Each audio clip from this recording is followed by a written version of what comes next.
ကိုမင်းလေကိုမင်းလာကိုဆတွေ့ကြတယ်ဟာကိုမင်းစိတ်ထဲမှာဘယ်လိုနေမှမသိဘူးကိုမင်းလာလေးတော်တော်သဘောကျမိနေသီလား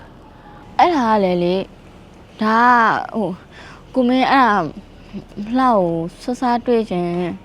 စိတ်လှုပ်ရှားသွားတာနေမှာပါကိုမင်းရဲ့ကိုမင်းလှကိုတကယ်ချစ်တာမဟုတ်တော့ပါဘူးကိုမင်းနဲ့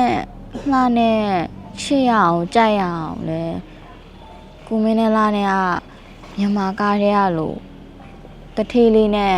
ဆေးရတဲ့ကောင်မလေးဇက်လံမျိုးရိုက်နေရမှာမဟုတ်တာလှလဲလေကိုမင်းကိုသဘောကျပြီမဲ့အခုလိုချိန်မျိုးမှာတော့စိတ်တော်မကူရဲပါဘူး ဟောလာရဲ့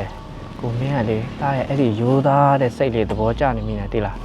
လာရဲ့ရိုးသားတဲ့စိတ်ရဲ့ပြီးတော့ဖြူစင်တဲ့မျက်နှာကိုကြည့်ဖို့ဆိုတာဟို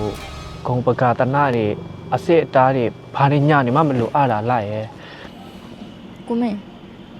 မင်းပြောနေတာတွေကတကယ်လား တကယ်ပေါ့အလားရဲ့ဟိုကိုမင်းလေးကိုမင်းလာကိုတကယ်မြက်နဲ့နှုံးနဲ့ချစ်တာပါ လှလဲလေဘာပြောမှန်းတော့မသိတော့အမှန်တိုင်းပြောရလို့ရှိရင်လေလှလဲကိုမင်းကိုချစ်မိနေပြီထင်တာပဲ ဟာလာတကယ်ပြောတာနော်ဟာဘာသာလိုက်လာလာရဲ့